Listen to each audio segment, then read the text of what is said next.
한번 아주 제 이름으로 사랑합니다. 오늘 우리 오집사님 이렇게 또 오셔서 주님 또 위로해 주실 줄 믿습니다. 큰일 치르셨는데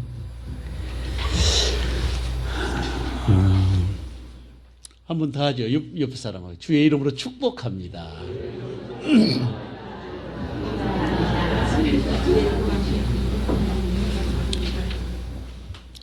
저 한번 따라하겠습니다. 말하는 대로 되고 기도하는 대로 된다.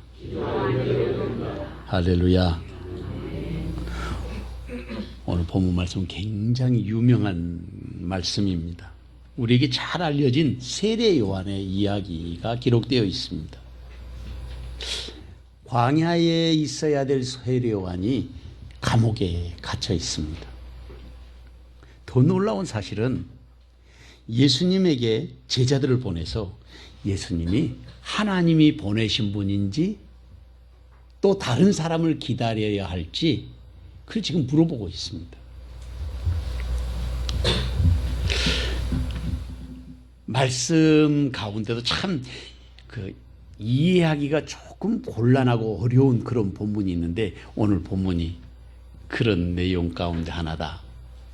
왜냐하면 세례요한은 예수님을 모태에서부터 알고 있었던 사람이잖아요. 근데 오늘 본문에 내가 예수님, 당신이 진짜 하나님이 보내신 그분입니까? 이렇게 묻고 있단 말이죠. 제자들을 보내서. 말씀을 자세히 살펴보고 말씀 속으로 들어가서 하나님께서 우리에게 주시고자 하는 하나님의 음성을 들을 수 있는 그런 은혜가 저와 여러분에게 함께 하시기를 주님의 이름으로 축원합니다. 첫째로 우리가 듣고 보아야 할 것이 무엇인가 하는 것입니다. 본문 2절에서 5절 말씀을 다 같이 한 목소리로 읽어보겠습니다. 요한이 옥에서 그리스도께서 하신 일을 듣고 제자들을 보내어 예수께 여짜오되 오실 그이가 당신이오니이까 우리가 다른 일을 기다리오리이까. 예수께서 대답하여 이르시되 너희가 가서 듣고 보는 것을 요한에게 알리되 맹인이 보며 못 걷는 사람이 걸으며 나병 환자가 깨끗함을 받으며 못 듣는 자가 들으며 죽은 자가 살아나며 가난한 자에게 복음이 전파된다 하라. 아멘. 세례요한이 감옥에서 제자들을 보냈습니다. 예수님에게 보낸 것입니다. 그리고 제자들에게 세례요한이 궁금해하는 그 질문을 입에 넣어서 보낸 거예요. 그래서 제자들이 세례요한의 가르침대로 와가지고 지금 예수님에게 물어본 것입니다. 오실 메시아가 당신입니까? 아니면 우리가 다른 사람을 기다려야 합니까? 그런 질문이었습니다. 그랬더니 예수님께서 하시는 말씀이 너희가 듣고 보는 것을 가서 세례요한에게 말하라고 그렇게 말하고 있습니다. 그런데 우리가 본문의 말씀을 읽으면서 성경을 잘 알고 있는 사람들이라면 합리적인 의심을 가질 수밖에 없을 것이라는 생각이 듭니다. 왜냐하면 세례요한은 누가복음을 보면 모태에 있을 때, 태중에 있을 때부터 세례요한은 예수님을 알았습니다. 어머니 엘리사벳의 태중에 있을 때에 예수님의 모친 마리아가 방문한 것을 보고 태중에서 아이가 뛰어놀았어요. 기뻐하면서. 그리고 그 뛰어노는 아이가 성령의 충만함을 받으니까 어머니도 성령 충만을 받았어요.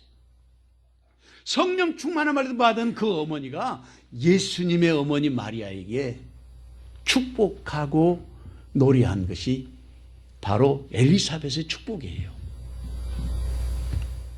그러니까 태중에 있으면서부터 세례요한은 예수님을 알았던 거죠. 여기서 한 가지 짚고 넘어가고 싶은 것이 하나 있습니다. 그것은 뭐냐면 세례요한처럼 성령 충만한 사람이면 모태에서 태중에서 뛰어놀아도 어머니까지 성령 충만함을 입은 것처럼 오늘 내가 성령 충만하면 내 이웃들도 성령 충만하게 되는 것입니다. 그러니까 우리 자신들이 오늘도 말씀 안에서 성령으로 충만함을 입고 영향력을 끼칠 수 있는 생명 있는 그리스도인, 능력 있는 그리스도인, 향기가 드러나는 그리스도인이 되어야 한다 그 말이에요. 늘 충격받고 상처받는 것은 내가 성령 충만하지 못하기 때문에 그런 거예요. 내가 좋은 영향력을 끼칠 수 있는 사람이 되었을 때 그 사람이 나를 돕는 자가 되는 것입니다.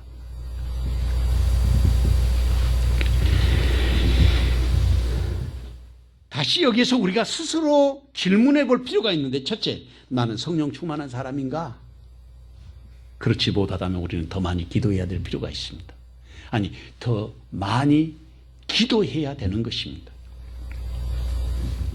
두 번째로는 내가 성령으로 충만한 사람이라면 나 때문에 나와 함께한 사람이 성령 충만함을 받고 하나님의 영광을 나타내는 사람이 되어야 한다 그 말이죠. 나 때문에 기뻐하고 나 때문에 즐거워하고 나 때문에 생명으로 충만한 그런 사람들이 되어야 할 것을 오늘 본문의 원리를 통해서 우리가 배울 수 있는 것이다. 그렇게 말할 수 있습니다. 그것이 우리의 신앙의 방향성, 내가 믿음으로 가야 할 그 지향성이라 그러는데, 이게 가는 방향, 내가 어떤 방향으로 가야 하는가? 생명으로 영향을 끼칠 수 있는 사람, 그런 사람이 되어야 한다 그 말이죠. 다시 마태복음 말씀을 살펴보면 세리요한이 광야에서 독서를 뿜어내면서 이 독사의 자식들아, 회개하지 않고 열매 맺지 않으면 이미 도끼가 나무 뿌리에 놓였으니 찍혀 불에 던지리라. 열매를 맺어야 된다는 거예요.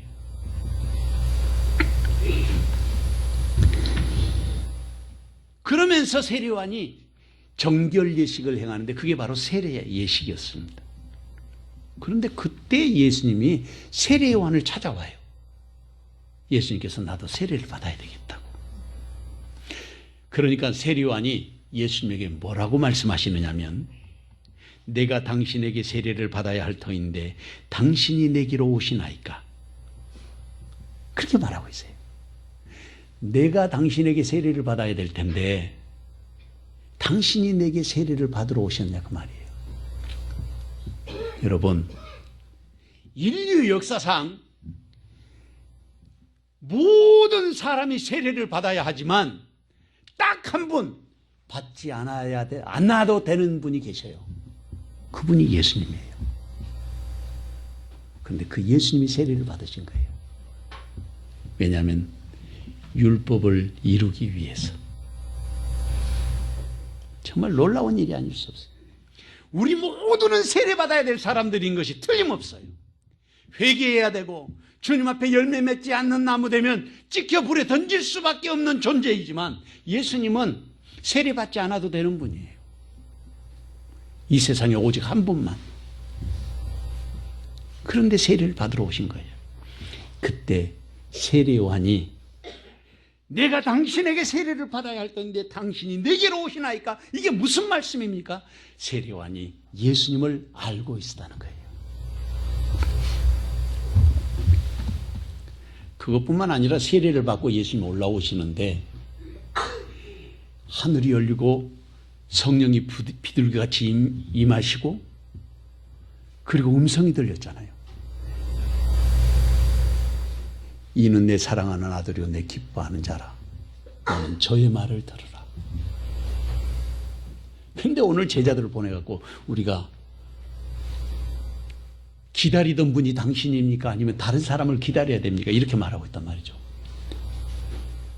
굉장히 논리적으로 합리적인 합리성이 결여되어 있는 거예요. 이게 왜 그랬을까?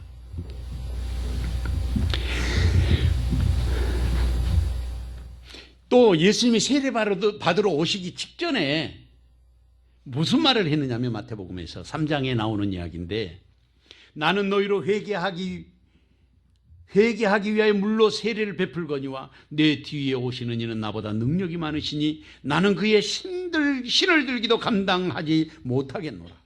그는 성령과 불로 너희에게 세례를 베푸실 것이요 손에 키를 들고 자기의 타작마당을 정하게 하사 알곡은 모아 곡간에 들이고 쭉정이는 꺼지지 않는 불에 태우시리라. 그렇게 말씀하고 있습니다. 마태복음 3장 11절에서 12절에 나오는 말씀이에요.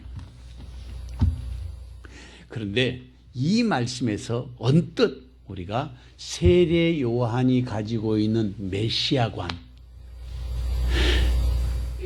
히브리 말로는 메시아고 헬라 말로는 그리스도거든요. 예수님이 어떤 분이어야 하는가 하는 것을 여기서 우리가 읽어낼 수가 있어요. 세례 요한이 원하는 메시아. 그러니까 세례 요한이 원하는 메시아는 여기에 나와 있는 말씀으로 보았을 때 첫째로는 성령과 불로 세례를 주시는 분이라는 사실이에요. 두 번째로는 메시아는 알곡과 쭉정이로 나누고 심판하시는 메시아여야 되는 거예요. 그런데 들려오는 소문을 들으니까 그게 아닌 거예요. 마태복음 5장에서 7장까지를 우리가 산상수훈 그럽니다. 예수님께서 우리에게 가르쳐 주신 가장 뛰어난 말씀이라는 뜻이에요. 빼어날 숫자 써서 또는 그것을 산상보훈 이렇게 말해요. 정말 보석 같은 그런 가르침이다. 그래서 산상보훈 이러는데 그게 마태복음 5장에서 7장까지의 내용이거든요. 팔복을 이야기하시고 그리고 예수님께서 그리스도인들이 살아가야 될 가장 중요한 황금률 마태복음 7장 12절 말씀, 이런 것들이 우리에게 가르쳐 주시는 주옥 같은 말씀들이거든요. 그런데 이 세례 요한이 생각하는 메시아는 어떤 분이냐? 불과 성령으로 세례 주시고 그리고 알곡과 죽정이를 나누셔서 심판하시는 심판주 메시아로 생각하고 있었던 거예요. 근데 예수님이 하시는 걸 보니까 말씀을 가르치실 뿐만 아니라 가는 데마다 나 환자를 고치시고 그리고 병든 자를 고치시고 죽은 자를 살려내고 그리고 가난한 자를 회복시켜 주시는 그런 일들을 하고 있단 말이죠. 이 말씀을 가만히 살펴보면 전부 다 심판의 주가 아니라 회복시키시는 주님이에요. 회복시켜 주시는 주님. 그러니까 세례 요한은 정의를 이야기했는데 정의를 이야기하면 칼날을 가져야 되잖아요. 옳고 그름을 분별해서 분명하게 그것을 이야기해야 되는데 의로움을 드러내면 거기는 은혜가 없습니다. 아주 찬바람만 불게 돼요. 어떤 것이 옳으냐, 어떤 것이 그르냐, 옳고 그름을 따지기 시작하면 거기에는 덕스러움은 찾을 수가 없어요.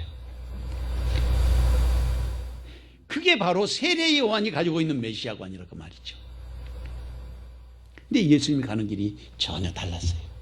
예수님은 회복시키는 일을 어떻게 하면 그 부족한 것을 채워내고 나환 자를 회복시켜주고 병든 자를 깨끗하게 만들어주고 죽은 자를 살려내는, 우리가 하나님의 말씀을 듣고 또 그 말씀이 우리의 영혼에 새겨져서 움직이지 않는 영적인 무감각에 빠진다고 했을 때 그것을 영적으로 우리가 무지하고 무감각, 영적인 그런 무지에 우리가 빠지게 되면 어떻게 해야 될지를 모르는 거예요.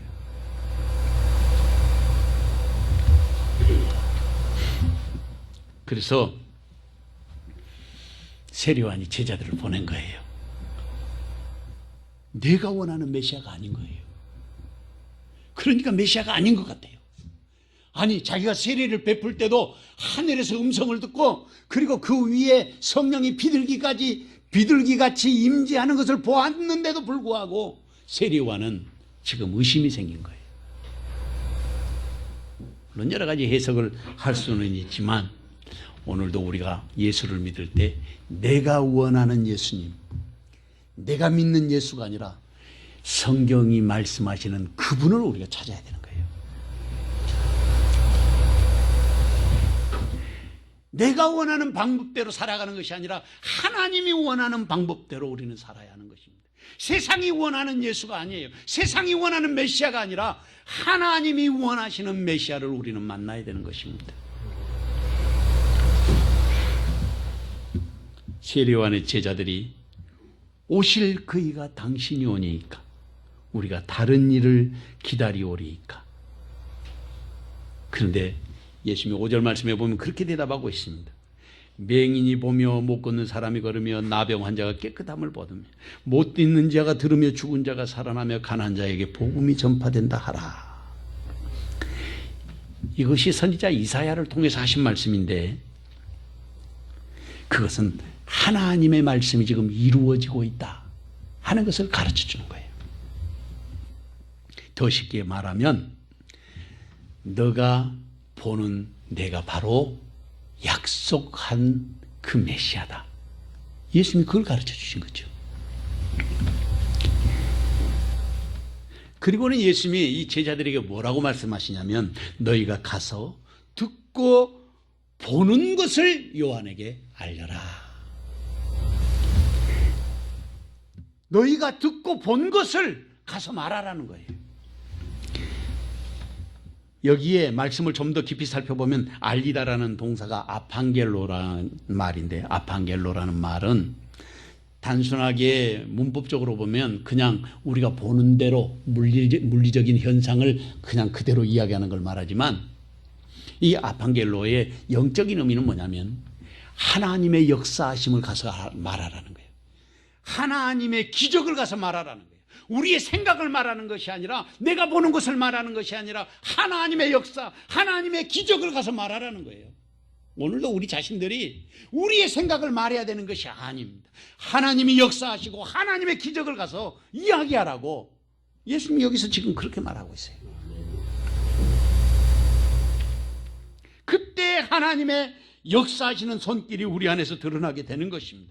우리도 하나님의 역사하시는 손길을 자랑해야 하겠습니다. 하나님이 기뻐하시는 성령에 충만한 사람이 되어야 하지 않겠습니까? 여러분, 루비 캔드린이라고 하는 이름을 들어보셨습니까? 루비 캔드린. 잘 모르실 거예요.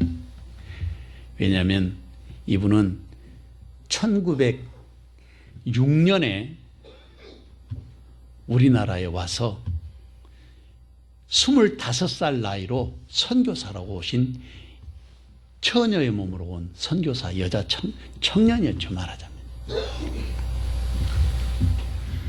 입국한 지 9개월 만에 급성 맹장염으로 돌아가셨어요.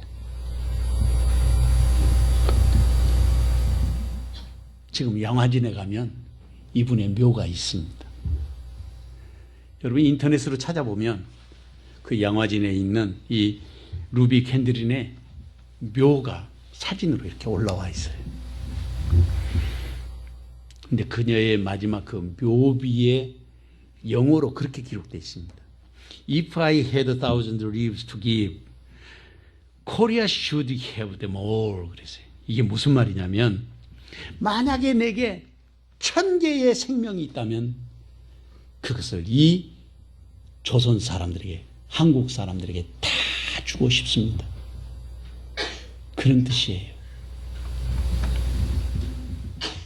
그리고는 이분이 자기의 죽음을 예견했던지 편지를 부모님에게 썼는데 그 편지가 소개되어 있습니다. 아버지, 어머니, 이곳 조선 땅은 참으로 아름다운 곳입니다. 모두들 하나님을 닮은 사람들 같습니다. 선한 마음과 복음에 대한 열정으로 보아 아마 몇십 년이 지나면 이곳은 예수님의 사랑이 넘치는 곳이 될 것 같습니다. 저는 복음을 듣기 위해 20km를 맨발로 걸어오는 어린아이들을 보았을 때 그들 안에 있는 하나님의 사랑 때문에 오히려 위로를 받습니다. 그러나 한편으로는 핍박이 점점 심해지고 있습니다. 그저께는 예수님을 영접한 지 일주일도 안 된 서너 명이 끌려가 순교를 당했고 토마스 선교사와 제임스 선교사도 순교했습니다. 선교본부에서는 철수하라는 지시가 있었지만 대부분의 선교사들은 그들이 전도한 조선인들과 숨어서 예배를 드리고 있습니다.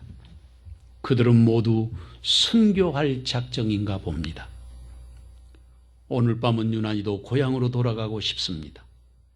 외국인들을 죽이고 기독교를 증오한다는 소문 때문에 부두에서 저를 끝까지 말리셨던 어머니의 얼굴이 자꾸 제 눈앞에 어른거립니다. 아버지, 어머니, 어쩌면 이 편지가 마지막일 수도 있습니다. 저는 이 땅에 저의 심장을 묻겠습니다. 바로 이것은 제가 조선을 향해 가지는 열정이 아니라 하나님께서 조선을 향해 가지신 열정이라는 것을 알게 되었습니다. 여러분, 교회를 사랑할 때 여러분의 마음으로 사랑해야 되는 것이 아니라 하나님의 마음으로 사랑해야 되는 겁니다. 내가 원하는 교회를 만드는 게 아니라 하나님이 원하시는 교회로 이루어가야 하는 것입니다. 로마서 1장 14절 15절 말씀에 보면 헬라인이나 야만이나 지혜 있는 자나 어리석은 자에게 다 내가 빚진 자라. 그러므로 나는 할 수 있는 대로 로마에 있는 너희에게도 복음 전하기를 원하노라. 우리는 다 빚진 자입니다.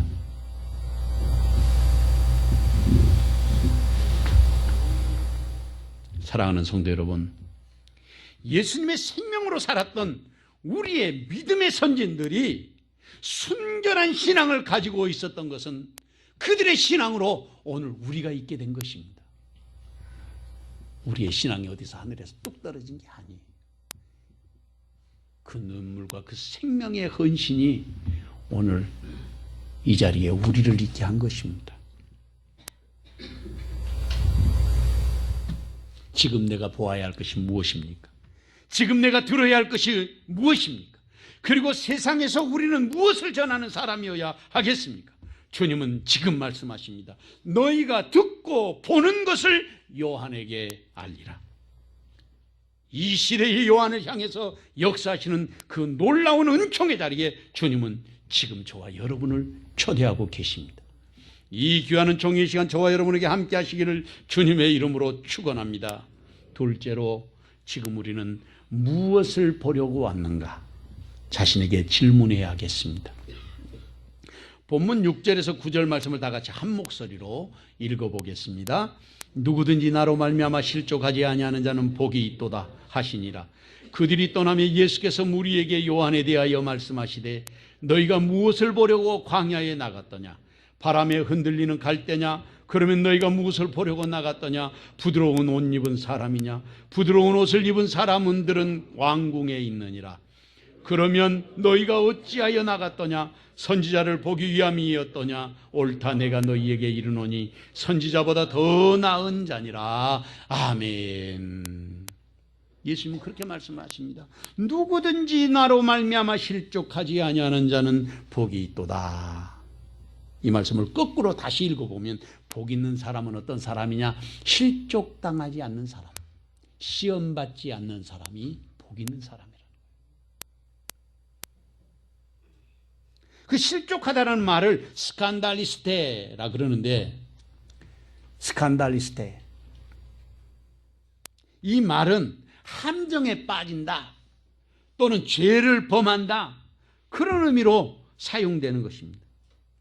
그러니까 죄를 범하지 않고 함정에 빠지지 않고 믿음으로 견고하게 서 있는 그 사람이 복 있는 사람이라는 거예요.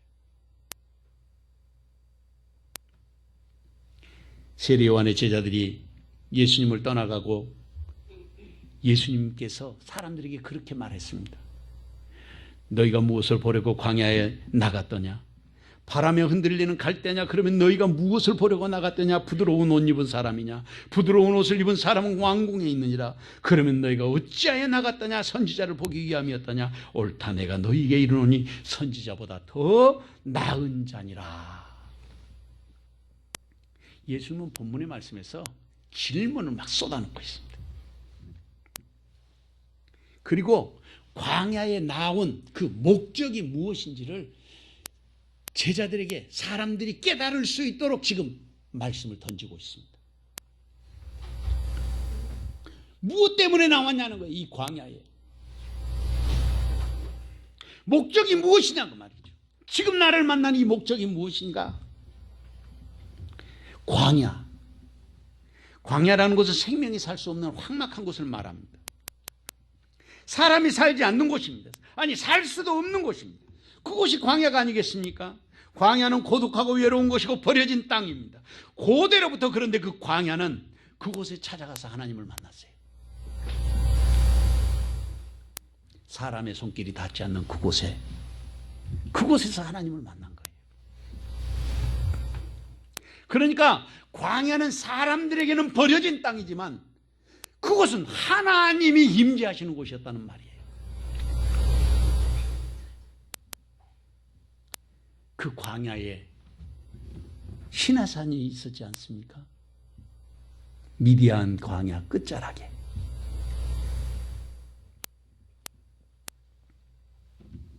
그러니까 하나님은 그곳에서 우리를 만나 주시는데 이 광야에는 우리가 아무것도 가져갈 수 없는 거예요.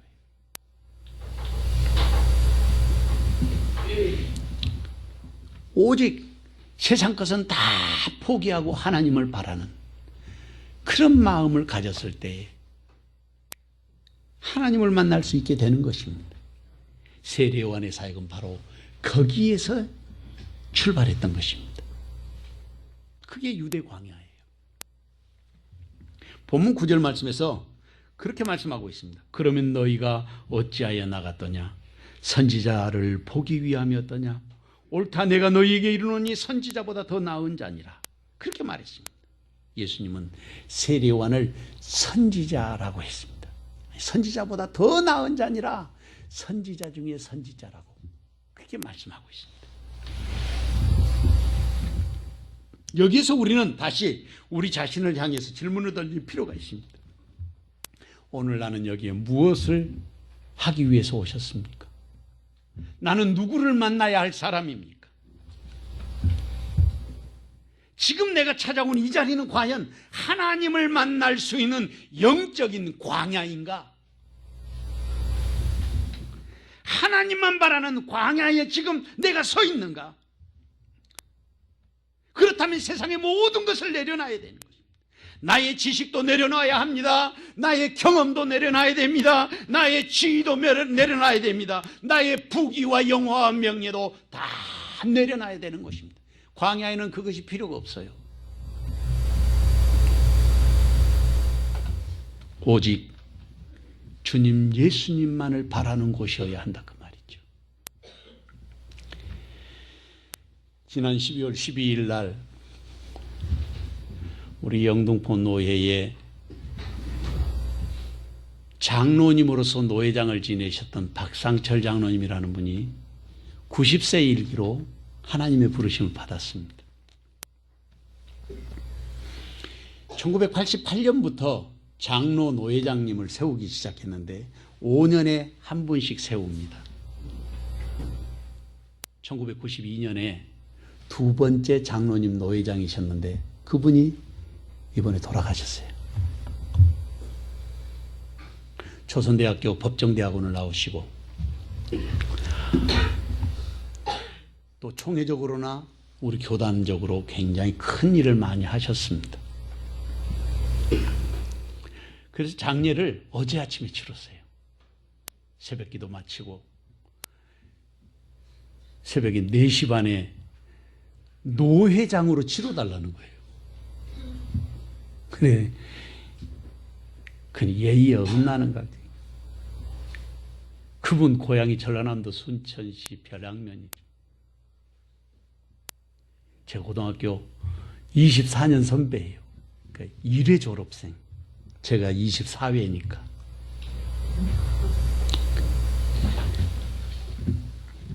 노회장 정명철 목사님이 예배를 인도하고 설교는 충경 총회장이었던 유육 목사님이 말씀을 전해 주셨고, 근데 한 가지 예배 가운데 설교 끝나고 그 교회의 장로님이셨던 김원규 장로님이라는 장로님, 시무 장로님이 조사를 하셨어요. 울먹이면서. 박상철 장로님을 생각하며 장로님이 울면서 조사를 읽어 내려가는데 그런 내용이었어요.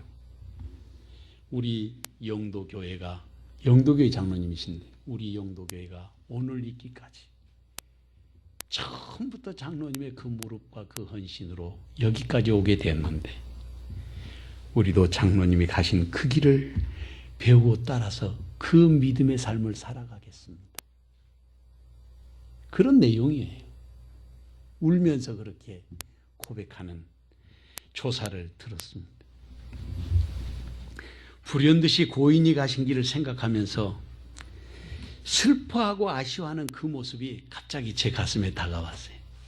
저하고 전혀 관계없는 분이 아니기 때문에 또 더 마음에 다가왔습니다. 그러면서 언뜻 그런 생각이 스쳤어요. 나도 만약에 그렇게 장로님처럼 된다면 사람들이 나를 그리워하고 아쉬워할까? 그런 삶을 나는 살아갈 수 있을까? 그런 생각을 해봤습니다. 누가복음 1장 15절에서 17절 말씀을 보면 이는 그가 주 앞에 큰 자가 되며 포도주나 독한 술을 마시지 아니하며 모태로부터 성령의 충만함을 받아 이스라엘 자손을 주 곧 그들의 하나님께로 많이 돌아오게 하겠습니다. 그가 또 엘리야의 심령과 능력으로 주 앞에 먼저 와서 아버지의 마음을 자식에게 거스르는 자를 의인의 슬기에 돌아오게 하고 주를 위하여 세운 백성을 준비하리라. 사랑하는 성도 여러분, 우린 지금 무엇을 보기 위해서 이 자리에 나왔습니까? 무슨 말을 듣고 싶어서 이 자리에 앉은 것입니까? 우리의 예배의 목적이 무엇입니까? 나는 주님 앞에서 어떤 자세와 어떤 모습으로 서 있어야 하겠습니까? 주님은 지금 우리의 삶의 목표와 목적이 분명하고 주님의 영광을 드러낼 수 있는 이 시대에 믿음의 사람이 어디 있는지 찾고 계시는 것입니다. 그 자리에 주님은 지금 저와 여러분을 부르고 계시는 것입니다. 이 귀한 종이 시간 저와 여러분에게 함께 하시기를 주님의 이름으로 축원합니다. 셋째로 주님은 귀 있는 자는 들으라고 말씀하십니다. 본문 10절에서 15절 말씀을 다 같이 한 목소리로 읽어보겠습니다. 기록된 바 보라 내가 내 사자를 내 앞에 보내노니 그가 내 길을 내 앞에 준비하리라 하신 것이 이 사람에 대한 말씀이니라. 내가 진실로 너희에게 말하노니 여자가 낳은 자 중에 세례 요한보다 큰 이가 일어남이 없도다. 그러나 천국에서는 지극히 작은 자라도 그보다 크니라. 세례 요한의 때부터 지금까지 천국은 진노를 당하나니 진노하는 자는 빼앗느니라. 모든 선지자와 율법이 예언한 것은 요한까지니 만일 너희가 즐겨받을진대 오리라 한 엘리야가 곧 이 사람이니라. 귀 있는 자는 들을지어다. 아멘. 본문의 말씀은 이사야 40장 3절 이하에 나오는 말씀입니다. 예수님이 이미 세례 요한이 어떤 사명을 가진 사람인지 잘 알고 계셨습니다. 그래서 사람들에게 그렇게 설명하고 있습니다. 보라 내가 내 사자를 내 앞에 보내노니 그가 내 길을 내 앞에 준비하리라 하신 것이 이 사람에 대한 말씀이니라. 그러니까 세례 요한에 대한 분명한 이해를 갖고 계셨던 것입니다. 뿐만 아니라 예수님은 자기의 사역도 어떤 것인지 알고 계셨던 것입니다. 광야에서 회개하라고 외치던 세례 요한의 그 독설과 사자우는 거칠 것이 없는 선지자의 기계가 담겨 있었습니다. 그것이 세례 요한의 열정이었습니다. 성경에 나타나 있는 세례 요한의 모습은 당연히 성령의 사람이었습니다. 철저하게 목표지향적이었습니다. 그래서 사명에 살고 사명에 죽는 사람이었습니다. 세례 요한의 성정은 열정의 사람이요 집념의 사람이었습니다. 그리고 불의에 굽힐 줄 모르는 사람이었습니다. 선지자로서 하나님의 말씀을 선포할 때는 지위 고하를 막론하고 거침이 없는 그의 외치는 소리를 들어야 했습니다. 그래서 당시에 최고의 권력자였던 헤롯의 죄를 지적한 것입니다. 그래서 지금 감옥에 가 있는 거예요. 물론 얼마 후에 그가 순교를 당하지만, 그리고 예수님은 세례요한이 오리라 약속했던 그 엘리야가 바로 세례요한이라고 가르쳐주고 계시는 것입니다. 그런데 예수님은 신비하고 놀라운 비밀 한 가지를 오늘 본문에 말씀하고 있습니다. 그게 11절 말씀인데 가만히 말씀을 살펴보시기 바랍니다. 내가 진실로 너희에게 말하는 이 여자가 낳은 자 중에 세례요한보다 큰 이가 일어남이 없도다. 그러나 천국에서는 지극히 작은 자라도 그보다 크니라. 여기서 두 가지 일을 알 수가 있는데, 하나는 세례요한이 여자가 낳은 자 중에서 가장 큰 자라는 거예요. 그래서 얼핏 제가 말씀을 준비하면서 아담과 하와는 제외구나. 여자가 낳은 자가 아니잖아요. 하나님이 직접 만드셨으니까. 그러나 역사 속에 세례요한보다 더 큰 사람은 없다는 거예요. 두 번째, 이어서 그러나 천국에서는 지극히 작은 소자도 이 세례요한보다 크다는 거예요. 이것이 말씀 속에서 가르쳐주는 천국에 대한 신비입니다. 말씀을 이해하기 위해서 예수님께서 한 가지 더 가르쳐 준 것이 있어요. 그게 뭐냐면 13절 말씀인데, 모든 선지자와 율법이 예언한 것은 요한까지니, 이렇게 예수님 말씀하고 있단 말이죠. 제가 개인적으로 이해할 때는 율법 속에도 복음이 감춰져 있거든요. 그리고 그 율법을 통해서 예수님이 그대로 실천하시는 거예요. 율법대로 예수님 십자가에 달려 돌아가시거든요. 그리고 십자가에 운명하시는 모든 과정도 율법에 나와 있는 유월절 제사 방식과 똑같아요. 또 한 가지 여기 감춰져 있는 것이 있습니다. 그게 뭐냐면, 유월절에 누가 죽었습니까? 애굽의 초태생은 다 죽었어요. 장자들은 다 죽었어요. 예수님은 하나님의 아들로 장자 되셨기 때문에 죽어야 했던 거예요. 근데 언제 죽느냐? 바로 6월절에 죽는 거예요. 이게 영적인 신비가 거기 감춰져 있어요. 하나님은 오늘도 우리를 위해서 철저하게 하나님의 원리와 법칙에 의해서 하나님의 공의를 드러내신 것이라고, 그렇게 우리가 설명할 수 있는 것입니다.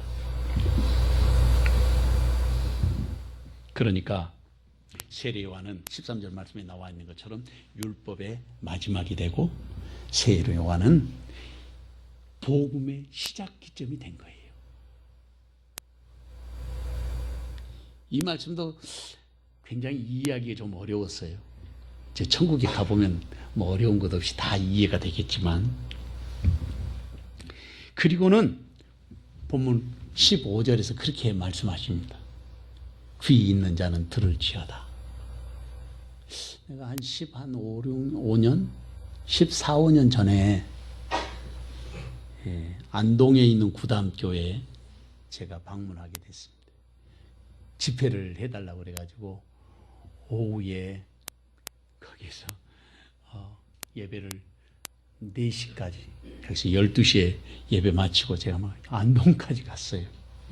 갔는데 기도를 이제 제가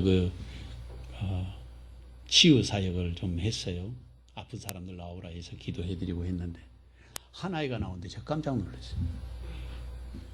귀가 없는 거예요, 귀가. 그리고 이게 귀가 딱 막혀있는데 얼굴밖에, 이게 귀가 완전히, 귓구멍도 없어요. 완전히 이렇게 막혀있어요. 태어날 때부터 그렇게 태어난 거예요. 저 생전 처음 봤어요. 그러니까 이번 주에 세브란스에서 수술을 하기로 했다고 하면서 기도를 받았습니다. 귀 있는 자는 들을지어다. 요한계시록을 보면 반복해서 나와요. 귀 있는 자는 성령이 교회들에게 하시는 말씀을 들을지어다. 그러니까 물리적인 현상으로는 귀가 있어야 듣잖아요. 그리고 귀 없는 사람은 듣지 못한다는 말이 되잖아요. 여기에 듣는다는 말은 이게 육신적인 의미만 가르치는 것이 아니라 그것을 넘어서 영적인 의미를 가지고 있어요. 또 지적인 것도 가르쳐요. 정신적인 의미, 정신적인 영역으로도 내가 이해하고 깨닫는 것이 듣는다, 이렇게 표현하고, 그 다음에 내가 영적으로도 그것을 이해하고 받아들이는 것을 듣는다, 그렇게 표현한 거예요. 오늘 우리 그리스도인들은 귀 있는 자는 들을지어다, 영으로 깨어난 자가 되어라, 주님이 그렇게 말씀하시는 것입니다. 1973년에 호주 출신 작가로 노벨 문학상을 수상한 패드릭 화이트라고 하는 사람이 있습니다. 이분은 일찌감치 영국으로 건너가 가지고 열심히 작품을 썼는데 아무도 알아주는 사람이 없었던 것입니다. 너무 낙심해서 자기 고향 호주로 돌아와 가지고 깊은 산골짜기에 들어가서 계곡 속에서 살았습니다. 나무꾼으로 살았어요. 그러면서도 늘 글 쓰는 걸 포기하지 않았습니다. 그곳에서 깊은 산속에서 글을 쓰기 시작했는데 행복의 계곡, 인간의 나무 등 많은 소설을 쓰기 시작했습니다. 그리고 그의 이름이 점점 알려지기 시작한 것입니다. 그래서 노벨 문학상까지 받았어요. 그 작품을 통해서 그가 뭐라고 말하고 있느냐면, 인간은 자신이 겪은 고통의 분량만큼 진보한다. 그러니까 어려서 어려움을 많이 당하는 아이들을 보면 애어른이 되어 있잖아요. 인생을 깊이 이해한 것입니다. 그래서 옛날 어른들이 젊어 고생은 사서라도 해라, 그 뜻이 뭐냐면 인생을 깊이 이해하는 사람이 되어라, 그런 뜻이에요.